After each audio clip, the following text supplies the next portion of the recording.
नमस्कार, disclosure with Vinod में आपका स्वागत है। और आज हमारे साथ डिस्क्लोज करेंगे वीरेंद्र सोनू, पीपल्स डेमोक्रेटिक पार्टी के प्रवक्ता है और पिछले करीब 1.5 महीने से प्रचार में लगे हुए हैं। वीरेंद्र जी, आपका स्वागत है। धन्यवाद, शुक्रिया जी। आपने कैंपेन की और काफ़ी हद तक अनंतनाग राजौरी वाली सीट पे आपने ज़्यादा कंसंट्रेट किया है। क्या उम्मीद है पार्टी को आज? देखिए, हाँ, जितनी कंपेन हमने की या जितना टाइम वहाँ पर बिताया, लोगों से मिलने का जो टाइम मिला, तो मैं समझता हूँ कि आज राजौरी अनंतनाग पार्लियामेंट्री कंस्टिट्यूंसी में लोग अपना मन बना चुके हैं। लोगों के मन में एक बड़ी क्लियर सी बात है कि इस बार मेंबर पार्लियामेंट में हमारा नुमाइंदा जो होगा वो मैडम महबूबा मुफ्ती साहब होगी। वो इसलिए नहीं कि मैं उनकी पार्टी से जुड़ा हूँ तो इसलिए कह रहा हूँ, क्योंकि लोग ये कहते हैं कि जब हम पर मुसीबत थी, जब हम परेशानी में थे, तो मैडम जी ने हमारा साथ दिया, हमारी आवाज़ बुलंद की। एमपी तो तब भी थे जी, लोकसभा के अंदर, जम्मू कश्मीर से, खासतौर कश्मीर से मेंबर पार्लियामेंट तो तब भी अंदर थे। वो बोले ही नहीं, वो बात ही नहीं कर पाए। लेकिन उन्होंने की मैं एक वाक़या आपको बताता हूँ। कोकरनाग के पास एक जगह पड़ती है लारनू। मैं वहाँ गया, वाहिद परा साहब हमारे जो प्रेसिडेंट है यूथ के, मैं उनके साथ था, उनकी इलेक्शन थी। तो वहाँ एक गुजर भाईचारे से मेरे एक बुजुर्ग थे, उनके हाथ में हार था। मुझे नहीं जानते थे ना, मैंने पहली बार उस इलाके में गया था। तो उन्होंने ना वो हार वाहिद परा साहब को डालने के लिए रखा था। तो जब मैं देखा तो उन्होंने हार जो मेरे गले में डाल दिया। तो मैंने कहा, चौधरी साहब मैं आपसे कभी मिला नहीं, मैं आपको जानता नहीं। तो वो गोजरी भाषा में बात करते, थोड़ी बहुत ही गोजरी मुझे आती है। तो मुझे कहने लगे, थम वो सरदार है जो दिल्ली जब मैडम महबूबा मुफ्ती अरेस्ट हुई थी ना, तो थम उसके साथ था जी। तो मैंने कहा हाँ मैं साथ था। तो उन्होंने कहा, जी हमारे जो मकान थे उनको पीला पंजा लगा के, बुलडोजर लगा कर तोड़ा जा रहा था, क्योंकि कुछ लोग वो सर्द गर्मी में वहाँ रहते हैं, सर्दी में यहाँ भी रहते हैं कश्मीर।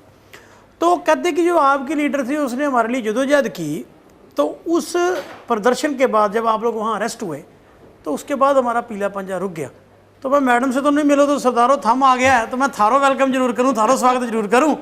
तो मैं हार, तो मैं समझता हूँ कि ये एक आदमी की बात नहीं है, ये बहुत सारे। आपने सोने की जिक्र किया कि 3 पार्लियामेंटेरियन थे कश्मीर से, बिल्कुल थे। राज्यसभा में भी तो आपके 2 थे। उन्होंने क्या हाँ किया? बिल्कुल, कपड़े फाड़े बस। देखिए बात ऐसी है कि जो हमारे राज्यसभा में 2 थे जी, उन्होंने उस वक्त हाउस के अंदर उस बिल को भी फाड़ा और अपने कपड़े भी फाड़े। जो वो कर सकते उन्होंने किए।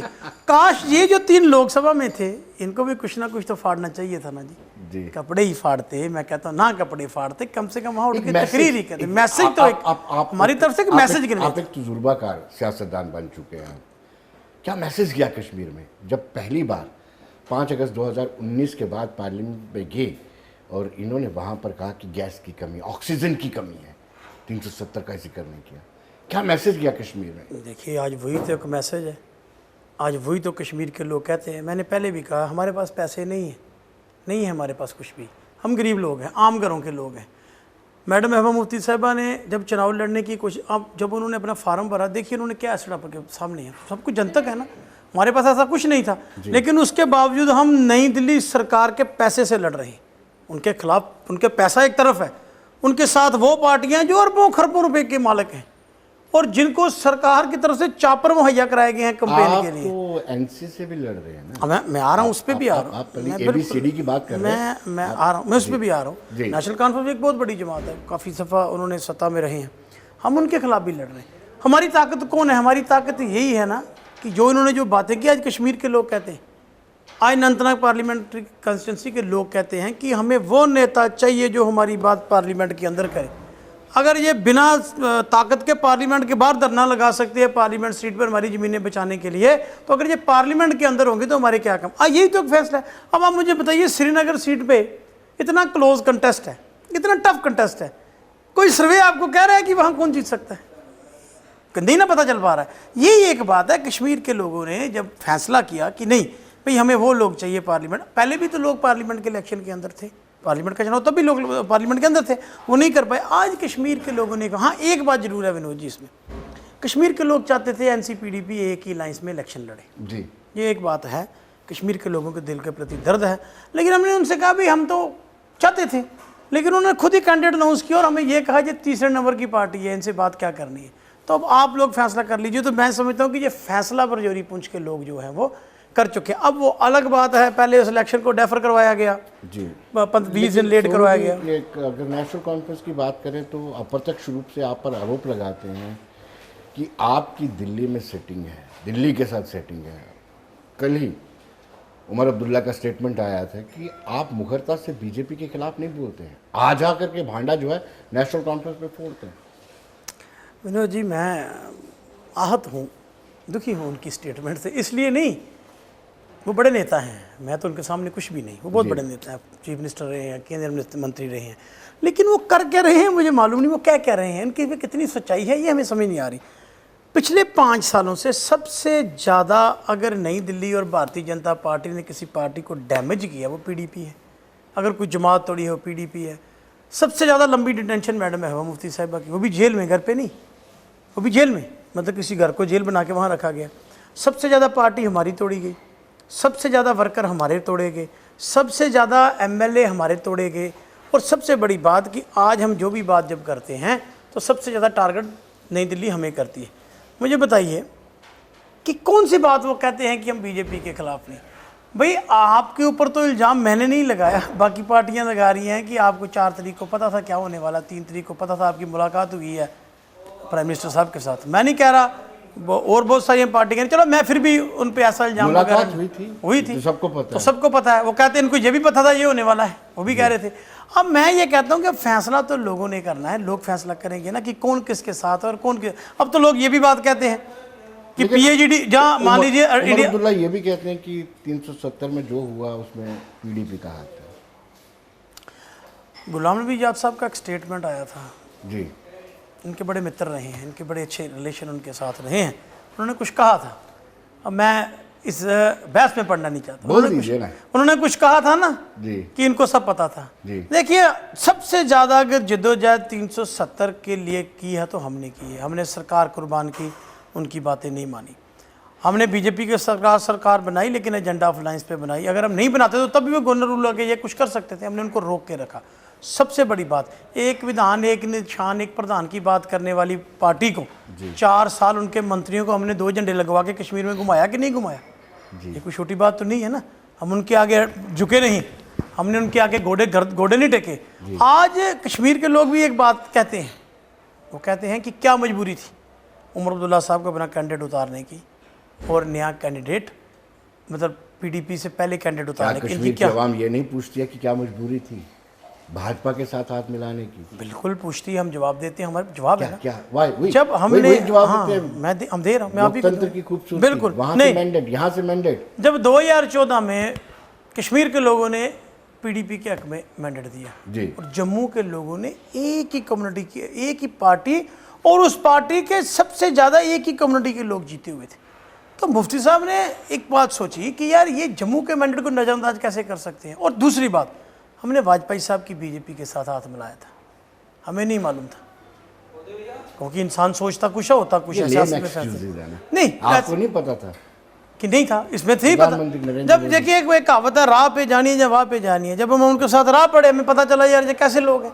हम तो वाजपेयी साहब की बीजेपी के साथ थे, जो कश्मीरियत की बात करते थे। और दूसरी बात, हमने अपने एजेंडे के साथ समझौता नहीं किया विनोद जी। हमने कहा पाकिस्तान से बातचीत तो नहीं चाहिए, इन्होंने कहा जी करेंगे। हमने कहा 370 पर बात नहीं करोगे, आपने कहा नहीं करेंगे। 35 नहीं तोड़ेंगे, नहीं तोड़ेंगे। 2 झंडे लगा के घूमना पड़ेगा, उन्होंने कहा जी करेंगे। सेल्फ रूल आपने नहीं, सेल्फ देखिए, जब सेल्फ रूल हमारा एजेंडा था, माना ना कि सेल्फ रूल नहीं, सेल्फ रूल पर बात नहीं करेंगे। सेल्फ रूल हमारा एजेंडा था। आपने जैसे नेशनल कॉन्फ्रेंस की अटानमी थी, हमारा सेल्फ रूल था। हमने एजेंडा ऑफ अलायंस में जब सरकार बनाई तो हमने कहा ठीक है, अगर आप मसला कश्मीर को हल करना चाहते हैं तो हम आपके साथ सरकार। अच्छा, दूसरी बात एक और है जी, अब मसला, हमने उस वक्त सोचा कि वाजपेयी मोदी जी को बहुत बड़ा मैंडेट है, देश में स्थिर सरकार है, हम पाकिस्तान से बातचीत करके मसला कश्मीर हल करेंगे कि जम्मू कश्मीर के लोगों को निजात मिल जाए। पर हमें क्या मालूम था। चलिए, अब जो उसमें हुआ, लेकिन लोगों ने इस बात को अब समझा। आज ये लोग इस बात को समझ चुके हैं कि वो उस वक्त जो सरकार बनाना था वो एक सियासी फैसला था जो होता। लेकिन यहाँ तक जम्मू कश्मीर के लोगों की बात है, मैं कहता हूँ मुझे एक बात बताइए, जम्मू कश्मीर के लोगों की अगर हम बात करें, बीजेपी के साथ तो सरकार में उमर अब्दुल्ला साहब भी रहे हैं, केंद्रीय मंत्री रहे हैं, आपके सामने है ना। लेकिन जहाँ तक जम्मू कश्मीर के लोगों की बात है, मैं अब भी कह रहा हूँ, जब एक नारा लगा जम्मू में कि यह सरकारी ज़मीनों पर काबिज लोगों के मकान तोड़ दिए जाएंगे, तब नेशनल कॉन्फ्रेंस के 3 मेंबर पार्लियामेंट थे ना पार्लियामेंट में, उन्होंने धरना दिया कोई? हमने उस वक्त नारा दिया था, जो कहते हैं सरकारी है वो ज़मीन हमारी है, जिस कश्मीर को खून से सींचा वो कश्मीर हमारा है। ये भी 3 लोग धरना देते वहाँ, कहीं बात करते, दिया इन्होंने? नहीं दिया ना।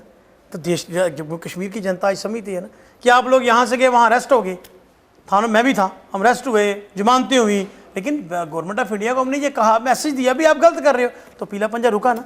आपके सामने ये सुलमा बठिंडी में छोड़िए, ये वेवमाल के सामने वाले जो हमारे लोकल लोग थे उनके साथ क्या हुआ था? बलडोजर लगा के तोड़ दिया गया था ना, वहाँ हॉस्पिटल बनाने की कवायद थी और सबको पता है कौन आदमी उसके पीछे था, किसका वो प्रोफेशन है, वो क्या करना चाहता था, क्या नहीं करना। लेकिन हमने लोगों के लिए हमेशा जद्दोजहद की। तो आज मैं समझता हूँ कि जम्मू कश्मीर के लोग इस बात को समझ चुके हैं। क्या आप तीनों कैंडिडेट उतार करके क्या पार्टी मजबूत हुई है?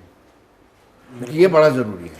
देखिए, सबसे पहले मैं समझता हूँ कि इससे पार्टी जो हमारी रिवाइव होगी, जो कि लोगों में बात थी। आप अब देखिए सोशल मीडिया पे पता चलता है कि कितना नौजवान जो है वो door to door campaign madam ji के लिए कर रहा है।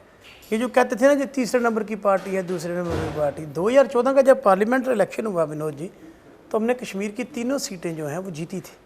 डॉक्टर फारूक अब्दुल्ला साहब 2014 का पार्लियामेंट इलेक्शन हार गए थे जी। ये बातें समझनी चाहिए, ये जनता है जो फैसला करती है, उसको मानना पड़ता है। 2002 में उमर अब्दुल्ला साहब अपनी सीट MLA की हमारे एक वर्कर से हार गए थे, काजी अफजल साहब जी। वो बाद में डिस्ट्रिक्ट प्रेसिडेंट बने थे, MLA मिनिस्टर बनने के बाद, पहले नहीं थे। तो ये जनता का फैसला है, जनता के ये पता होना चाहिए ना। आप मानते हैं कि 54 सीटें जो असेंबली की हैं उसमें पार्टी रिवाइव होगी? बिल्कुल रिवाइव होगी। देखिए, अनंतनाग सीट के लिए सभी सर्वे आ रहे हैं कि मैडम महबूबा मुफ्ती साहिबा चुनाव जीत जाएंगे। तो श्रीनगर जो सेंट्रल कश्मीर की है, वहाँ नेक टू नेक कंटेस्ट भारतीय PDP का, नेशनल कॉन्फ्रेंस का, बाकी तो कोई था ही नहीं वहाँ। तो उधमपुर बारामूला वाली सीट पर हमारे कैंडिडेट ने अच्छा प्रदर्शन किया है, लेकिन बाद में वहाँ 4 एंगल कंटेस्ट हो गया, जिन्हें रशीद साहब भी आ गए। अब जो भी फैसला होगा जनता का सिर माथे पे है, लेकिन पार्टी की कारगुजारी या पार्टी के कैडर के वर्क से पार्टी सेटिस्फाइड है। मैं खुद पिछला 1.25 महीना हो गया, मैं तीनों, मतलब कश्मीर का कोई ऐसा गांव नहीं होगा जहां मैं नहीं गया। कुछ रह भी गए होंगे, लेकिन हर एक पार्लियामेंट्री सीट पर चुनाव में कंपेन में हिस्सा लिया, मैडम जी के साथ भी गए, अकेले भी की, रोड शो भी किए। लेकिन एक बात वहाँ से निकल कर बड़ी सामने जो आई है कि इस पार्लियामेंट इलेक्शन में अगर सबसे बड़ा कोई फ़ायदा किसी पार्टी को होगा वो PDP को होगा, कि हमारा जो कैडर था वो रिवाइव हो गया, हमारा लोग जो है रिवाइव हो गया। क्या आपको सहानुभूति का वोट मिलेगा कि इंडिया ब्लॉक ने आपको एक भी सीट नहीं दी और आपको मजबूरी में कैंडिडेट खड़ा करना पड़ा, या फिर आपके अगेंस्ट लोग हो जाएंगे कि PAGD से भी आपने किनारा किया और इंडिया अलायंस का भी किनारा करते वो आपने अपने कैंडिडेट उतारे? देखिए, ऐसे है कि हम पर जो इलेक्शन थोपी गई है। मैं पहले भी ये कह रहा हूँ कि हम इंडिया अलायंस का आज भी हिस्सा है। इंडिया अलायंस एक सोच का नाम है, हम सोच का हिस्सा है। यहाँ तक जब हमें हमारे सामने कैंडिडेट अनाउंस कर दिया गया, हमसे पूछा भी नहीं गया, कैंडिडेट अनाउंस कर दिया और करने के बाद ये कहा गया कि ये तीसरे नंबर की पार्टी है। तो फिर जब ऐसी बात हो जाए, जब कोई जंग आप पर, मैं कह रहा हूँ, जब कोई जंग आप पर थोप दी जाए, तो फिर सामने वाले का लश्कर तो नहीं देखा जाता ना। फिर लश्कर नहीं देखना था ना हमने। उन्होंने कहा जी नहीं है, हमने कहा चलो ठीक है, हमारे पास जितने के वसीले हैं जो हमारे पास है। मैं आपसे कहता हूँ कि मैं सलाम करता हूँ PDP के वर्कर को, चाहे वो रजौरी पुंछ का है, चाहे वो अनंतनाग का है, चाहे वो श्रीनगर पार्लियामेंट्री का, चाहे जम्मू के हमारे लोग जो वहाँ जाके कंपेन कर रहे हैं। हमारे पास कुछ नहीं, हम बड़े आम घरों से लोग हैं। लेकिन उसके बाद हाँ, एक बात हमारे पास है, हमारे पास ईमान है और सच्चाई है। हम मुद्दे के ऊपर खड़े हैं, हमें कोई दुनिया की ताकत अपने ईमान से नहीं डरा सकती। कुछ लोग तो आजकल लालच में होते हैं, कोई कहीं से कुछ आया, कहीं से कोई तो PSO के लिए समझौता कर लेते हैं। बड़े बड़े नेता मैंने देखे हैं, मैं नाम नहीं लूँगा, आप मुस्कुरा रहे हैं, आपको पता मैं किसके लिए कह रहा हूँ। तो कुछ लोग मैंने देखे हैं थोड़े से पैसों के लिए समझौता, हमने कभी समझौता नहीं किया। हम मुफ्ती मोहम्मद सईद साहब के कार्यकर्ता हैं, उनके स्टूडेंट हैं उनकी यूनिवर्सिटी के। तो मैं समझता हूँ कि जिस तरीके से अनंतनाग में PDP के कैडर ने या श्रीनगर में या बारामूला में जंग लड़ी है, तो वो तो लोगों को बता दिया गया है। जिस पार्टी के लिए कहते थे, डबल प्लेइंग फील्ड मिला आपको, जो आश्वासन इलेक्शन कमीशन ऑफ इंडिया ने जम्मू में आकर के दिया था? बिल्कुल नहीं मिला। कैसे कह सकते हैं आप? मैं बता, सिक्योरिटी आपको मिल रही है, बोलने का अधिकार आपको मिल रहा है, जहाँ जाते हैं आप स्पीच करते हैं ना। मेरे सुनिए, ना हमारे सीनियर लीडरों के पास सिक्योरिटी है, ना मेरे पास सिक्योरिटी है। मैंने पिछली दफ़ा भी आज से 20 दिन पहले प्रेस कॉन्फ्रेंस करके चीफ इलेक्टोरल ऑफिसर साहब और डायरेक्टर जनरल ऑफ पुलिस साहब से मैंने विनती की थी। मैंने कहा बात ये है कि आपकी क्रेडिबिलिटी का सवाल है। आपने कहा था लेवल बैटलफील्ड देंगे, आपने नहीं दिया, कोई बात नहीं। आपने सिक्योरिटी नहीं दी, हमने उसके बावजूद भी कंपेन की है ना। वो ऊपर वाले के हाथ में होता है, जो उसने करना वो करके देना होता है। लेकिन जो सरकार की जिम्मेवारी है, सरकार फेलियर हो चुकी है। लेवल बैटलफील्ड कहाँ है विनोद जी? आप मुझे बताइए, एक पार्टी के वार्ड प्रेसिडेंट को आपने 3 PSO दिए, हमारी पार्टी का vice president, campaign committee in charge, general secretary, spokes person बिना सिक्योरिटी के हैं। चलिए, हमें इनकी सिक्योरिटी की जरूरत भी नहीं है, वो अपने पास रखें, वो खुद आप फैसला जो कर लेंगे। लेकिन जो लेवल बैटलफील्ड आपकी बात है, यहाँ एडमिनिस्ट्रेशन एक तरफा कार्रवाई कर रही है। डिस्ट्रिक्ट पुलवामा की अगर मैं बात करूँ, अगर एडमिनिस्ट्रेशन वहाँ अड़ंगे ना डालती पोलिंग में ना, 8-10% पोलिंग और होनी थी। एक वोट को कास्ट करने में 5-5 मिनट लगाए जा रहे थे। क्यों? कि पुलवामा से PDP लीड रही है, जितने वोट हैं इनको मिलेंगे, इनको रोकना है। और राजौरी पुंछ में क्या हो रहा है मुझे बताइए? भारतीय जनता पार्टी के बाहर से मिनिस्टर आ गया, कोई गुजरात से आ गया, कोई बिहार से आ गया, वहाँ तो हार गए ये लोगों ने, हरा दिए। अब यहाँ वोट मांगने के रिजल्ट नहीं आए हैं, आप कैसे कह सकते हैं? तजर्बा एक मैं देख रहा हूँ, जो लोगों का रुझान देख रहा हूँ ना, कि ये हार चुके हैं। 4 तारीख तक वेट कर लीजिए। चलिए, वो तो इतना आत्मविश्वास कहीं, देखिए मुझे आत्मविश्वास नहीं, मुझे देश की जनता पे यकीन है, नंबर 1।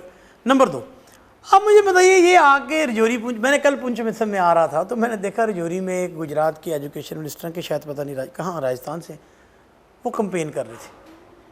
वोट किसके लिए मांग रहे हैं? बैठ के लिए, अपना कैडर भी नहीं। भाई बेगानी शादी में अब्दुल्ला दीवाना है, हमें समझ ही नहीं लगती भाई ये कर क्या रहे हैं। ये इनके लिए एक अनार 100 बीमार जैसी हालत है। चलिए, एक मैं और आपको मज़ेदार बात बताता हूँ। बीजेपी के कुछ लोग यहाँ से गए तो वो श्रीनगर पार्लियामेंट्री सीट पे कंपेन कर रहे थे। श्रीनगर में वो बैठ के लिए वोट मांग रहे हैं और बारामूला में वो सेब के लिए वोट मांग रहे हैं।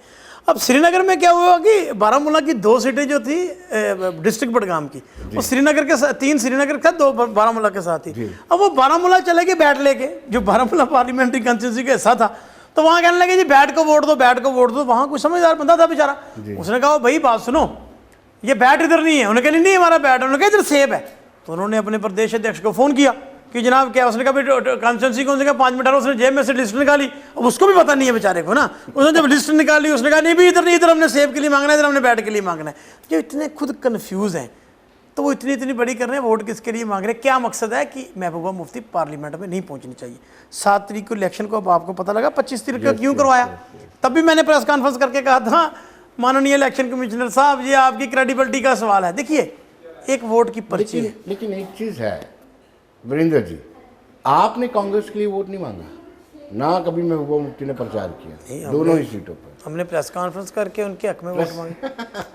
देखिए, हम प्रचार करना और प्रेस कॉन्फ्रेंस बड़ा अंतर होता है। मैं बताता हूँ, मैं अपनी बात बताता हूँ। मैं तो 12 अप्रैल से यहाँ पे था नहीं, मेरी ड्यूटी कश्मीर में थी, कुछ इलाके थे जहाँ राजौरी पुंछ में थी।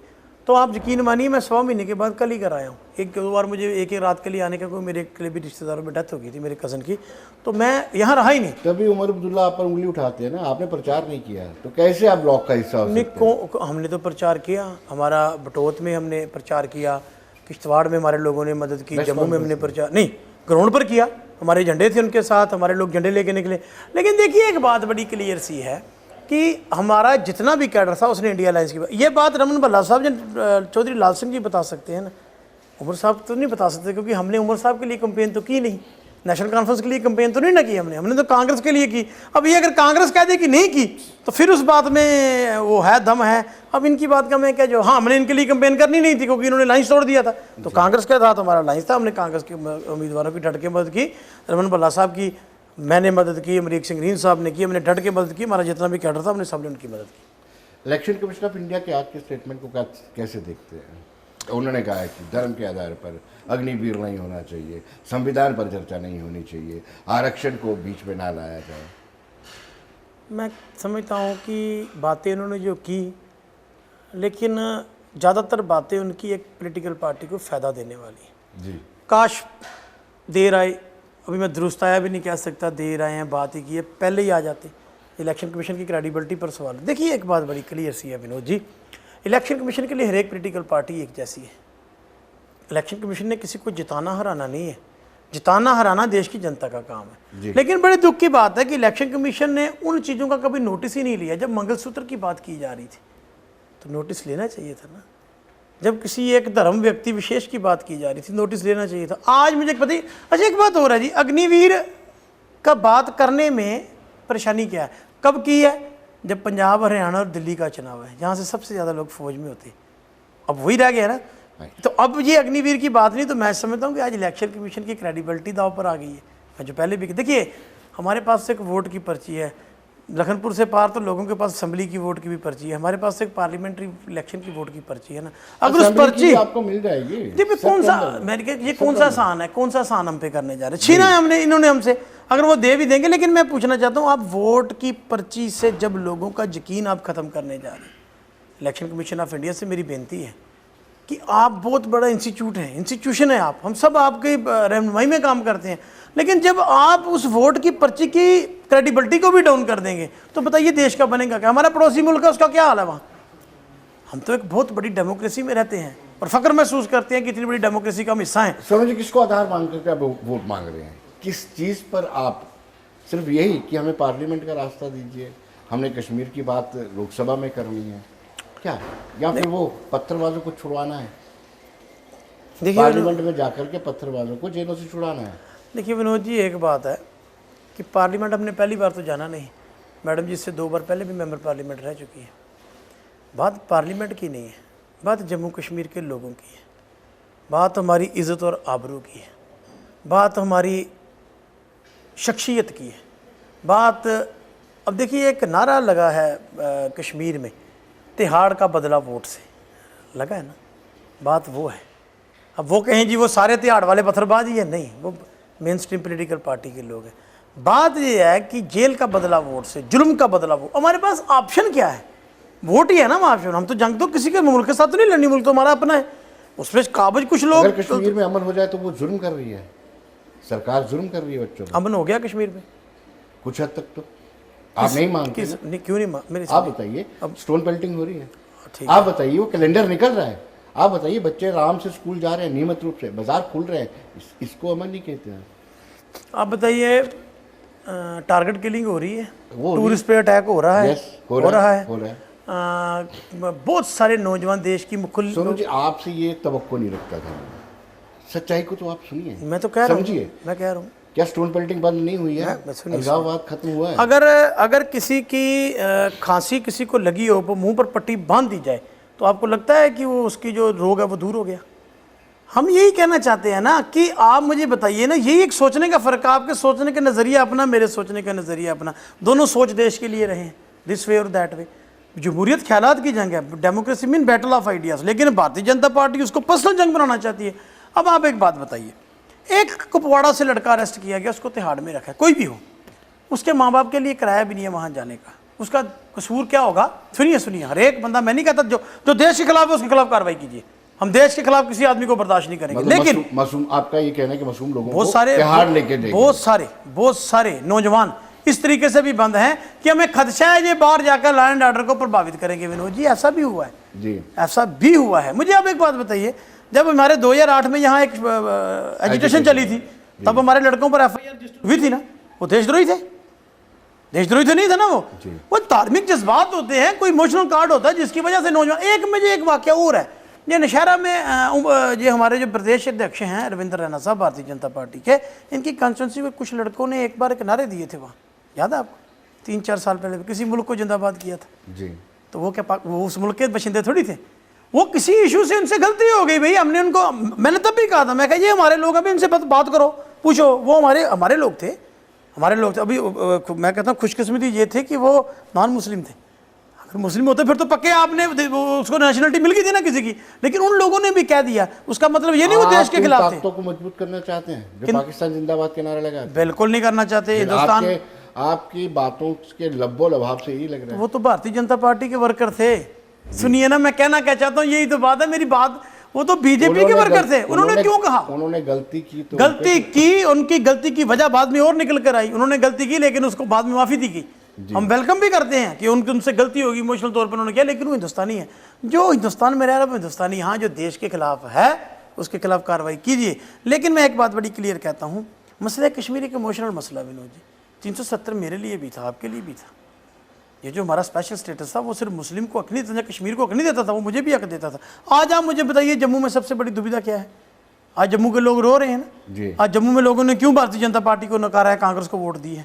दी है ना आपके सामने। 4 जून को पता चलेगा, आप पहले ही कैसे नतीजे निकाल रहे हैं? आप निष्पक्ष हैं, आप निष्पक्ष बात कर रहे हैं ना। हाँ, कहाँ 4 जून को निष्पक्ष? पता 4 जून को मैं तो ग्राउंड पे जाके देख के आया ना लोगों की लात, जो लोग कहते हैं वाजे खलक नगारे खुदा होती है। अब ये बात है, लोग फैसला, चलिए वो 4 जून को उस पर कह लेंगे। लेकिन आज मैं पूछना चाहता हूँ आपके चैनल में, कोई बीजेपी का नेता कहता हम 4 लाख से जीतेंगे, 3 लाख से जीतेंगे, 2 लाख से जीतेंगे, 50, कोई कहता दावे से? कोई नहीं कह पा रहा। हवा तो निकली, घरों के अंदर बढ़ चुके हैं। तो इसका मतलब क्या है? वोट कौन, किसने डाला उनके खिलाफ? जम्मू के लोगों ने उनके खिलाफ वोट डाला। और डाला क्यों है? डाला क्यों है? ना डालने की वजह है। वजह यह है कि जम्मू के लोगों को बंधुआ मजदूर बना दिया। हमारी सुनने वाला कोई नहीं। यहाँ 3 लोगों ने हुकूमत चलाई है विनोद जी, उन तीनों लोगों को हिसाब देना पड़ेगा जब यहाँ नई हुकूमत आएगी। और यार पुलिस लगा के हम पर स्मार्ट मीटर लगा दिए, तहसीलदार लगा के हम पर स्मार्ट मीटर लगा दिए। हम क्या भूल गए वो चीज़ें? और फिर हमें वहाँ से हुक्म आता है। मैं अपने इलाके की बात करता हूँ, मेरे इलाके में गरीब लोग रहते हैं। 1-1 लाख रुपये बिल बन गया था मुझे। तो उन दिनों डेंगू हुआ था जब ये मीटर लग रहे थे, तो मैंने उनकी एजुटेशन लीड की थी। मुझे कंसर्न SHO ने फ़ोन किया था, उसने कहा जी डेंगू का इलाज करवाना हमारे पास। मैं कहा SHO साहब जब मर्जी आप रेस्ट कर सकते हो, मैंने भी नारियल पानी पीना, मैं उधर भी बैठ के पी लूँगा, लेकिन लोगों की बात मैं करता रहूँगा। लेकिन बल प्रयोग करके और मुझे हाउस रेस्ट करके हमारे उन लोगों को, माँओं बहनों को तंग करके वहाँ मीटर लगाएंगे, तो वो लोग भूल गए हैं। आपको पता है मैं डेंगू का मरीज था, तो इन लोगों ने मुझे हाउस रेस्ट किया था। डेंगू के मरीज को कहते थे जी मीटर नहीं था। ओ भाई आपने डंडे के साथ, पता मीटर लगे क्यों हम पर? बड़े नेता का एक हिस्सा है। अब कोई नहीं है टक्कर में, क्यों पड़े हो चक्कर में, अब उसका भी हिसाब होगा। 4 जून वो भी आप बाहर आएगा, बाहर आना है ना। मैं थोड़ी कह रहा हूँ, बहुत सारे लोग कह रहे हैं जो लोग जीतेंगे वो बाहर आएगा, उसको पता चलेगा कितने आपने अपने लोगों को मारा। जिन लोगों ने आपको वोट दिए आपने उनको मारा। मारने के बाद पुलिस से डंडे पड़वाए, डंडों के बाद तहसीलदार मौके पर लगा के आपने स्मार्ट मीटर लगाए, फिर वोट ढूंढते हो। आप तो ढूंढ को मात दे गए हो, फिर आप वोट ढूंढते हो। सोनू जी बहुत बहुत शुक्रिया आपका, आप हमारे स्टूडियो में। दर्शकों बने रहे देश दुनिया की खबरों के लिए और मुझे दीजिए इजाजत। नमस्कार।